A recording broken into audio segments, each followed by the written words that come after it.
Buenas noches. ¿Cómo van mis estudiantes? Hola, profe, buenas noches.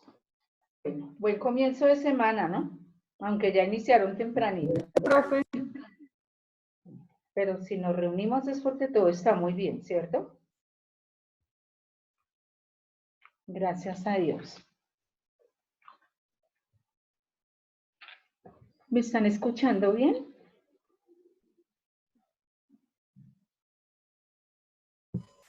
Sí, profe. Buenas noches, profe. Sí, profe. Buenas noches, Jonathan, Diana, Luz Estela, Andrea, Stephanie, Alejandra.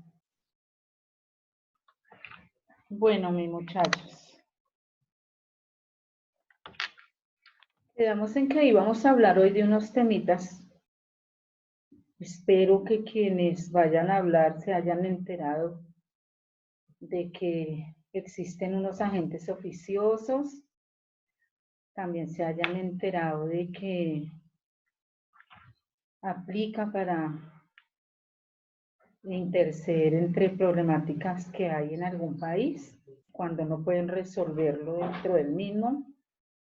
Espero que hay formas también de sacar avante la empresa que estamos administrando o nuestra propia empresa, es otro tema, con la ayuda de un partner. Espero que también se hayan enterado de que hay personas especializadas en algunos temas, los cuales llamamos peritos. Les estoy hablando algo de cada tema. Entonces, quiero saber quién quiere iniciar y con cuál tema.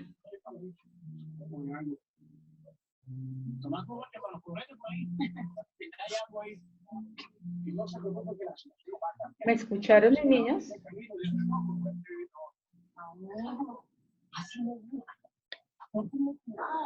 Sí, profe. Profe, nosotros. Las escucho. Voy a compartir la pantalla. ¿Van a colocar diapositivas? Ya pueden, mis niñas, utilizar. Sí, señora. ¿Quién quiere iniciar? De los temas, cualquiera, en su orden no importa.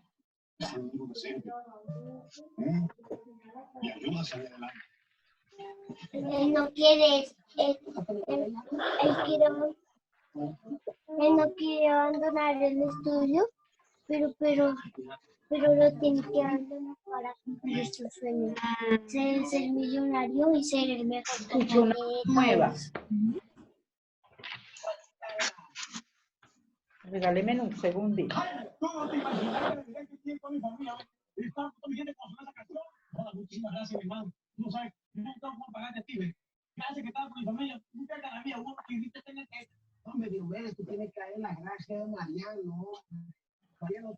Gina. Ahora las canciones.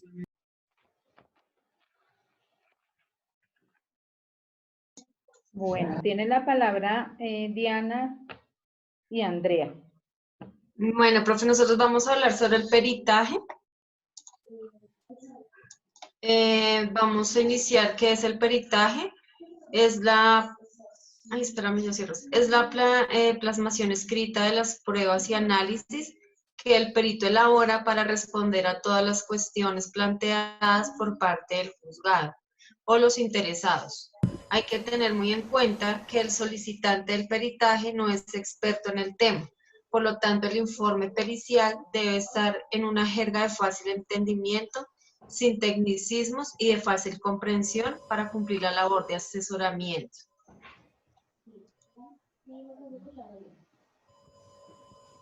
¿Qué es el perito? El perito judicial es un profesional dotado de conocimientos especializados y reconocidos a través de sus estudios superiores que suministra información u opinión fundada a los tribunales de justicia sobre los puntos litigiosos que son materia de su dictamen. Existen dos tipos de perito, los nombrados judicialmente y los propuestos por una o ambas partes, y luego aceptados por el juez o el fiscal, y ambos ejercen la misma influencia en el juicio. Los peritos judiciales son capaces de ejecutar, aplicar y utilizar todas las técnicas y recursos de una forma científica para una adecuada administración de los requerimientos de su campo laboral, recolección de pruebas, aseguramiento, preservación, manejo de la cadena de custodia necesaria para establecer la verdad. El Código General del Proceso, en el artículo 226 de procedencia, nos dice que la prueba pericial es procedente para verificar hechos que interesen al proceso y requieran especiales conocimientos científicos, técnicos o artísticos. Sobre un mismo hecho o materia, cada sujeto procesal solo podrá presentar un dictamen pericial. Todo dictamen se rendirá por un perito. No serán admisibles los dictámenes periciales que versen sobre puntos de derecho, sin perjuicio de lo dispuesto en el artículo 177 y 179, para la prueba de la ley y de la costumbre extranjera. Sin embargo, las partes podrán asesorarse de abogados cuyos conceptos serán tenidos en cuenta por el juez como alegaciones de ellas. El perito deberá manifestar bajo juramento que se entiende prestado por la firma del dictamen que su opinión es independiente y corresponde a su real convicción profesional. El dictamen deberá acompañarse de los documentos que le sirven de fundamento y de aquellas que acrediten la idoneidad y la experiencia del perito. Todo dictamen debe ser claro, preciso, exhaustivo y detallado. En él se explicarán los exámenes, métodos, experimentos e investigaciones efectuadas, lo mismo que los fundamentos técnicos, científicos o artísticos de sus conclusiones. Bueno, continuando con el Código General del Proceso, el dictamen suscrito por el perito deberá contener como mínimo las siguientes declaraciones e informaciones. Primero, la identidad de quien rinde el dictamen y de quien participó en su elaboración. Segundo, la dirección, el número de teléfono, número de identificación y los demás datos que faciliten la localización del perito.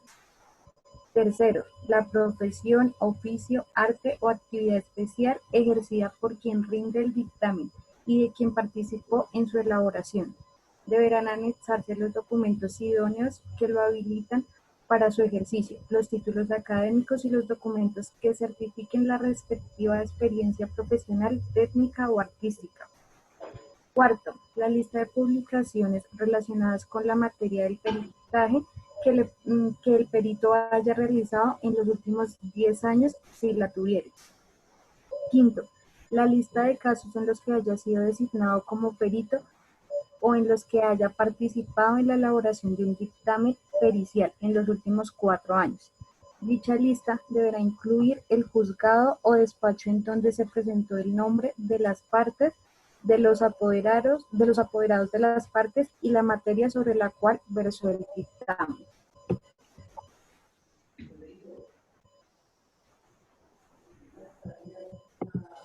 Sexto, si ha sido designado en procesos anteriores o en curso por la misma parte o por el mismo apoderado de la parte, indicando el objeto del dictamen. Séptimo, si se encuentra incurso en las causales contenidas en el artículo 50 en lo pertinente. Octavo, declarar si los exámenes, métodos, experimentos e investigaciones efectuadas son diferentes respecto de los que ha utilizado en peritajes rendidos en anteriores procesos que versen sobre las mismas materias. En caso de que sea diferente, deberá explicar la justificación de la variación. Noveno, declarar si los exámenes, métodos, experimentos e investigaciones efectuadas son diferentes respecto a aquellas que se utilizan en el ejercicio regular de su profesión u oficio. En caso de que sea diferente, deberá explicar la justificación de la variación. Décimo, relacionar y adjuntar los documentos o información utilizados para la elaboración del dictamen. Bueno, los siguientes son unos requisitos que sacamos de una lista de peritos solicitados en una cámara de comercio. Existen 2 tipos de peritos allí, persona natural y persona jurídica. Para integrar la persona natural, el perito deberá cumplir con lo siguiente. Primero, formación técnica, tecnológica o profesional relacionada con la especialidad respectiva. Segundo, experiencia acreditada no inferior a 5 años en la especialidad en que se solicita la inscripción. Tercero, contar con matrícula profesional, cuando se trate de profesionales que así lo reglamenten. Cuarto, tener renovada la matrícula mercantil si se trata de comerciante. Quinto, no haber sido excluido de la lista de auxiliares de la justicia. Sexto, no contar con antecedentes judiciales, disciplinarios o vigentes al momento de la solicitud de la inscripción. Los requisitos para las personas jurídicas son experiencia acreditada no inferior a 5 años en la especialidad en que se solicita la inscripción. Tener renovada la matrícula mercantil si se trata de una sociedad comercial. No haber sido excluido de la lista de auxiliares de la justicia. No contar con antecedentes disciplinarios o fiscales vigentes al momento de la solicitud de inscripción. Haber realizado sus actividades con buen crédito por un término no inferior a 5 años contados desde el momento de su constitución. No encontrarse en estado de liquidación.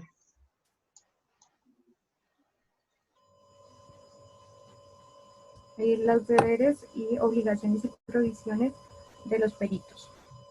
Son deberes de los peritos o expertos los siguientes. Primero, aquellos contenidos en los criterios y políticas institucionales de La Cámara de Comercio de Bogotá. ¿Y qué es el CAC, profe? Se hace, según veo que tenemos la Cámara de Comercio de Bogotá, que es internacional, y el CAC debe ser una sigla internacional de otro país. Aquí manejamos la Cámara de Comercio de Bogotá. Los contenidos, segundo, los contenidos en la ley y en los reglamentos generales de procedimiento de arbitraje nacional y arbitraje comercial internacional y en los demás instructivos y documentos que regulen lo pertinente.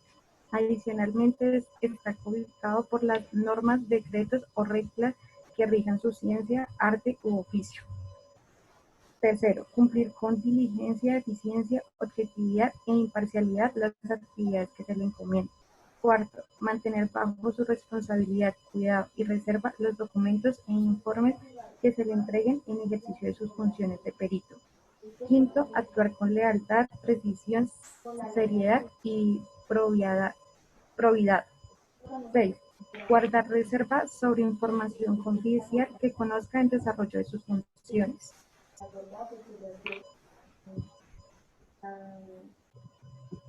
7. Abstenerse de utilizar directa o indirectamente la información que conozca por razón de su desempeño como perito o suministrarla a terceros.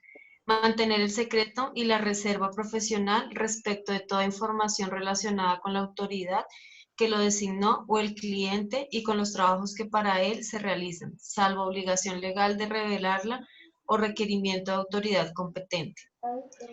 9. Actualizar la información personal o profesional cada 12 meses, contados desde la fecha de admisión a la lista oficial de peritos o en la oportunidad que el CAC así lo solicite. Abstenerse de utilizar la imagen de la Cámara de Comercio de Bogotá o del Centro de Arbitraje y Conciliación sin autorización previa y por escrito.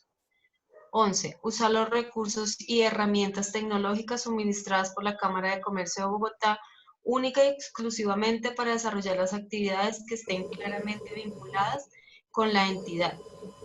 Participar en las actividades académicas del CAC. Se hace, aquí entonces ya lo acabo de leer, hay centros de conciliación que pueden utilizar. Oye, mis niñas, centros de arbitraje y conciliación, ustedes hablaron de las personas jurídicas, entonces se pueden constituir esas empresas como centros de arbitraje y conciliación privados, diferente a la Cámara de Comercio y diferente a los centros de conciliación de programas de derecho en las universidades que son gratuitos. Entonces, en el centro de arbitraje y conciliación, en donde cobran por los servicios, que son entidades ya registradas, vigentes, que tengan, por eso dice la persona jurídica, que tengan vigente su actividad mercantil, o sea, el Cámara de Comercio y todos los papeles al día. Entonces, se hace centros de arbitraje y conciliación privados que prestan ese servicio de peritaje. Gracias por, tenía clara la sigla ahí. Continúe, qué pena. Bueno, en el peritaje se pueden distinguir los ciertos momentos. Primero, el sujeto que realiza la investigación. Segundo, el objeto que es investigado. Tercero, la investigación como proceso donde se utilizan los conocimientos científicos, técnicos, artísticos o empíricos con el objetivo de obtener pruebas para la causa penal. Cuarto, la forma procesal que debe ser respetada durante la realización de la investigación. El valor de las conclusiones del peritaje, estas tendrán valor probatorio, las conclusiones del perito, o serán dignos de confianza si se comprueban los siguientes puntos. Uno, que reposen datos fácticos correctos, que los principios técnicos de los cuales parte el perito merezcan reconocimiento, que el dictaminador ha procedido correctamente en todos los casos en los cuales se lo pudo controlar, que ofrece garantía de haber trabajado en regla también en los terrenos no controlables. Las conclusiones periciales se diferencian de las demás pruebas en que ellas por lo general están fundamentadas sobre datos científicos y surgen como resultado de la investigación, de los materiales probatorios recogidos en relación con la causa, pero no por ello son mejores ni más valiosas pruebas. Aquí, pues, esta última diapositiva, nosotros encontramos como un ejemplo de un peritaje de un vehículo. Cuando uno va a comprar un vehículo o algo que necesita hacer un peritaje, no sé si se vea bien, pero pues es más o menos como el formato a diligenciar. Bueno, muchas gracias. Entonces, como ustedes pudieron ver, María Camila y... ¿Quiénes son? Yo apunté aquí el nombre de mis dos niñas, las expositoras. ¿Quiénes fueron? Andrea del Pilar y Diana Romero. Andrea. Entonces, como ustedes pudieron ver, el peritaje como tal es un dictamen, un dictamen que dicta una persona especializada en un tema. Se enfocaron en el peritaje judicial. Pudimos ver, vimos el artículo del Código General del Proceso, pudimos ver que es solicitado por el juez, pero ese perito no puede hablar temas en derecho, él solamente habla, un ejemplo, lo vamos a poner ya que se enfocaron en el tema judicial. Ustedes han escuchado y ahí ya hay hasta de la muerte de este muchacho que murió un 31 de octubre, ya lleva muchísimos años, se me acaba de olvidar el nombre. El caso Colmenares. Colmenares. Entonces, ¿qué ha pasado con todo ello? Los padres de Colmenares, porque ustedes vieron, los puede solicitar tanto el juez como las personas que tienen que ver en el asunto. En este caso, los demandantes son los padres y ese proceso por la vía penal es investigar cuál fue la causa de la muerte de este muchacho Colmenares. Entonces, ¿qué han hecho ellos? Ellos han traído peritos de otros países, peritos especializados en la parte del cráneo, que demuestra que sufrió un golpe, porque los peritos de acá dictaminan que fue a raíz de la caída que tuvo y cayó allá en ese caño. Entonces, todo ello, por ejemplo, esos dictámenes periciales son los que han venido ayudando y alargando, a pesar de que no se ha dictado una sentencia como tal. A pesar de ello, han venido peritos expertos en muchos temas. Entonces, han venido peritos expertos en el área, el tramo, según de donde él estaba hacia donde llegó el cuerpo, peritos especializados, como lo dije, en los golpes, peritos especializados en las manos, peritos especializados en el tiempo que estuvo el cuerpo. Bueno, es una persona especializada en un tema y debe dictar un dictamen. Lo mismo sucede cuando hay en el tipo penal, lo que ustedes se enfocaron, cuando hay de pronto una balacera, llamémoslo así, entonces hay un muerto, hay unas balas, hay un cuerpo, hay un vehículo, por ejemplo, si hay un vehículo, si han visto de pronto encierran todo con unas cintas amarillas, hacen unos dibujos alrededor del cuerpo, alrededor de la bala. Entonces eso es material probatorio que no se puede contaminar.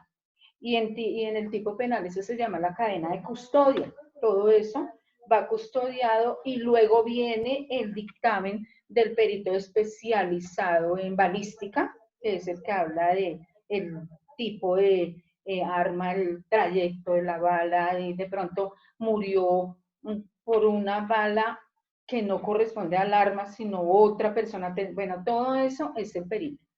Entonces no solo existe en la vía penal. En algunos asuntos civiles también los jueces por la vía civil lo solicitan cuando hay un problema, por ejemplo, de un inmueble.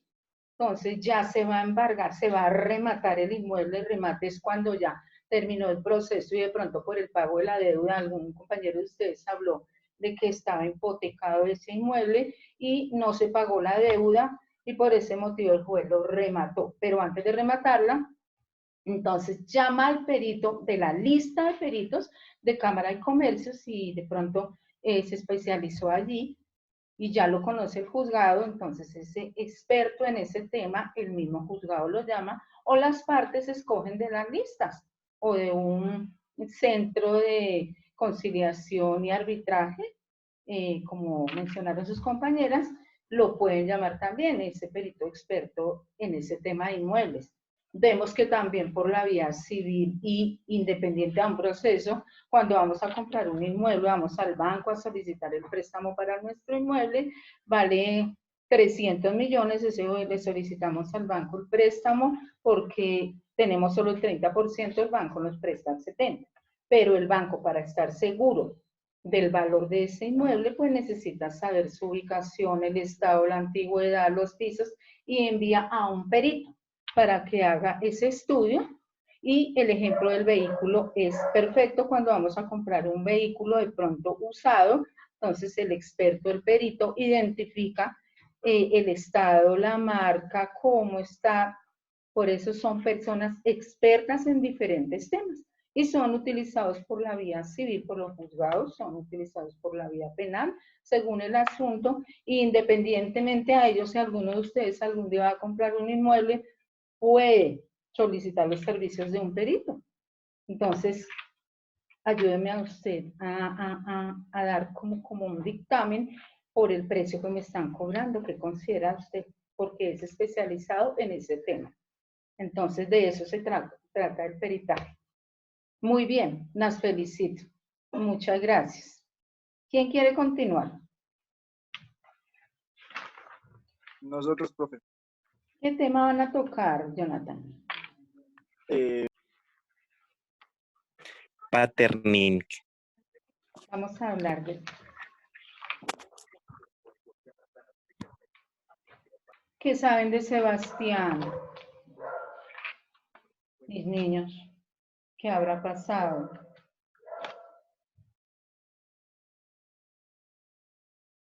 ¿Alguien sabe algo de Sebas? No, profe, no sabe. Les recomiendo. Ya lleva unos días sin presentarse. Bueno, nos van a hablar de los partners. Tienen la palabra, Jonathan. Ya un momento, profe, que estoy acá ingresando a la reunión. Bueno.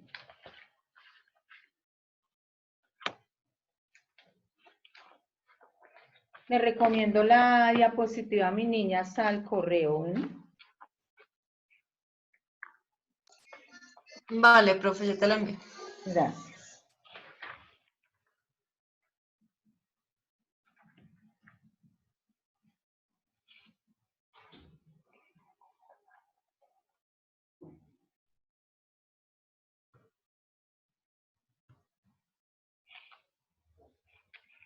Nicolás está con la hermanita.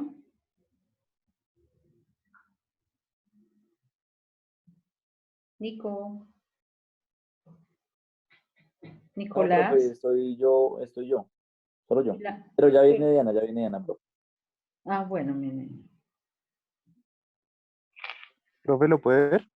Sí, señor. ¿Qué es? Partnering. Ya.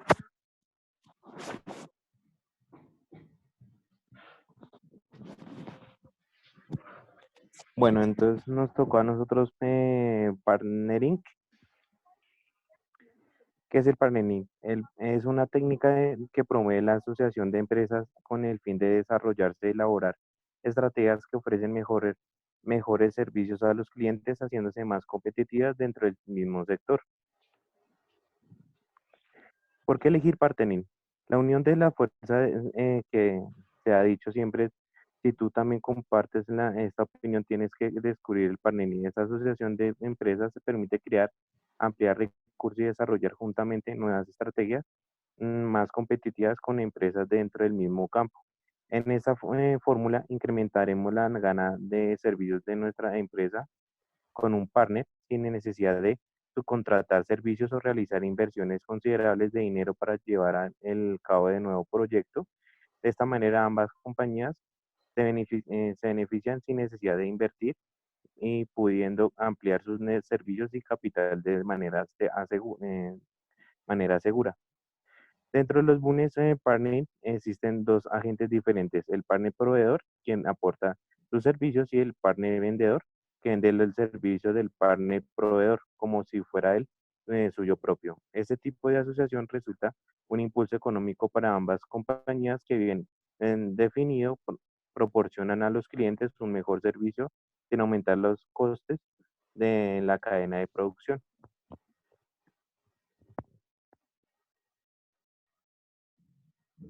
Las ventajas del patterning empresarial, ahorro en inversión. Al trabajar con un partner no será necesario una inversión inicial para espérame, que está dando- para mejorar y para ampliar la cadena de producción, espacio físico, equipos de trabajo, tiempo de formación para trabajadores en un campo que mi empresa no conoce. La experiencia conciliada al encontrar un aliado con experiencia en el sector, no tenemos que invertir tiempo empezando desde cero, ya no solo en el proceso de productivo, también en la estrategia empresarial.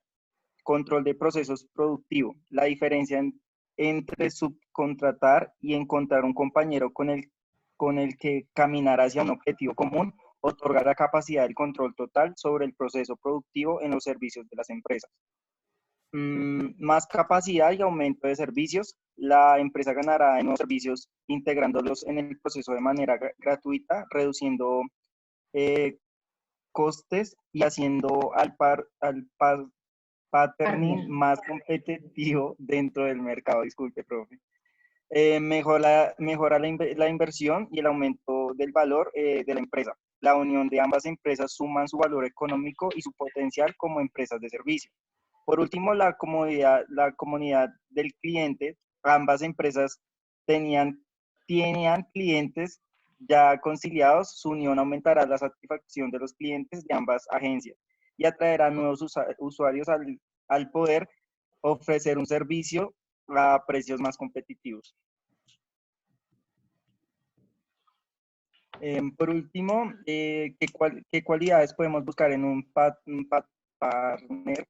La idea de buscar un partner es para establecer una simbiosis empresarial, por lo que la otra empresa tiene que ser innovadora, que decida estar en constante evolución y que pueda garantizar una mejora y innovación de nuestro servicio. El nuevo compañero tiene que dar respuesta a debilidades que habíamos encontrado en nuestro negocio y que hubiera sido muy costoso integrar dentro de producción. De esta forma tenemos la oportunidad de ofrecer un nuevo servicio de calidad a nuestro cliente, ya que nuestro partner cuenta con una experiencia. Además, esta suma de fuerzas con otra empresa también ampliará la red de contactos y clientes y nuevas posibilidades de apoyo y aprendizaje. ¿Ya, mis niños? Sí, profe. Bueno, muchas gracias. Entonces, como ustedes pudieron observar, sus compañeros nos están hablando, resumiendo un poquito, de esas uniones temporales que tienen muchísimas empresas cuando de pronto licitan para poder ganar esas concesiones del Estado. Un ejemplo, el metro de Bogotá ya hubo una concesión, unos participantes y quedó una empresa japonesa. Hola, profe. Hola, mi niña, ¿cómo va? ¿Quién me saludó? La hermanita de Nico. Bienvenida. Por ejemplo, muy seguramente esa empresa ya en Japón tiene una unión temporal con otras empresas que trabajan el mismo tema, pero por lo extenso de esa concesión de la cual fue partícipe y obtuvieron, pues ganaron esa licitación. Ustedes saben que muchas empresas licitan cuando prestan un servicio, en el caso con el Estado, porque son contratos muy grandes que dejan unos muy buenos dividendos, lastimosamente, que es lo más común en nuestra sociedad y con nuestros gobernantes, alcaldes de municipios, porque mínimo cuando se va a hacer alguna obra o algún trabajo estatal deben tener 3 personas, 3 ofertas diferentes, pero resulta que se descubre que solamente hubo una persona y entonces ahí es donde se piden las famosas comisiones. No, yo le dejo esto a usted, esta licitación se la dejo solo a usted, pero la comisión para mí, ¿cuál es? Entonces es un delito de parte, por ejemplo, de los alcaldes, que tenemos a nuestro alcalde Moreno Rojas todavía intramural en la cárcel, porque él hizo muchas contrataciones para la ciudad, pero todo era comisionado y no había de pronto cotizaciones, llamémoslo así, para que entendamos, de diferentes empresas que de pronto escoger la mejor oferta, sino que ahí se escogió, era la que mejor comisión le daba en su época al alcalde para que le dejara esa contratación estatal. Entonces, cuando todo es muy honesto, correcto, alguno de ustedes va a tener una empresa de repente para que haga un estudio de algún servicio, llamémosle una asesoría estatal por su profesión, por su carrera, de repente no tiene equipo, no tiene el conocimiento de algún tema, y para hacerlo y poder licitar tendría que invertir, contratar personal, preparar personal, y más bien dice, no, voy a buscar un partner, una empresa que haga lo mismo, que tenga más capacidad, y vamos a unirnos, hacemos la unión temporal mientras licitamos para este proyecto, de repente nos queda a nosotros. Entonces, de eso se trata el partnering, y los partners son esas empresas especializadas, de pronto con más antigüedad en el ramo de lo que se trata de la licitación, pero entonces ustedes no van a tener que invertir. Ahí lo importante es saber hacer los contratos, estipular cláusulas para que en el momento dado que salgan a la negociación, sepan tanto el partner que va a trabajar como ustedes, de que hay una persona que va a ser el responsable del contrato. ¿Quién es? Ustedes. Y la otra persona va a hacer un contrato adicional, porque ya, digamos, el Estado no tendrá que responderle al partner, sino son ustedes. El Estado le responde a quien firmó el contrato, en ese caso Alejandra, James, Gina, una asociación, y buscaron los partners y con ellos hacen otras contrataciones, pero el resultado, ¿cuál es? Que sepamos responderle a nuestro cliente. Entonces es un punto muy importante, porque a veces pensamos, me hicieron este pedido, pero no tengo los materiales, ¿qué hago? Voy a hacer una unión temporal, busco un partner. Entonces, muy interesante ese tema, que quede ahí sobre la mesa. En algún momento lo pueden utilizar. Bueno, ¿quién más quiere hablar? Otro tema podemos iniciar, y si termina el tiempo, nuevamente continuamos, ya no por WhatsApp, sino cuando iniciemos bajo la plataforma Zoom. Entonces los felicito, me dan el nombre de los 2 estudiantes nuevamente y me envían al correo la presentación. José Velázquez. José lo felicito. Ya ha hecho exposiciones valiosas. ¿Y quién más? Jonathan Rocha, profe. Listo, mi niño. Entonces le recomiendo al correo, ya lo saben, la presentación. ¿Qué tema quieren exponer? Voy a exponer yo, profe. ¿Me escucha? ¿Cuál tema?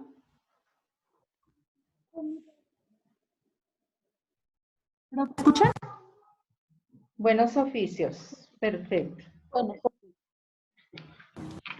entonces, pues es un tema cortico, les voy a hablar sobre los buenos oficios.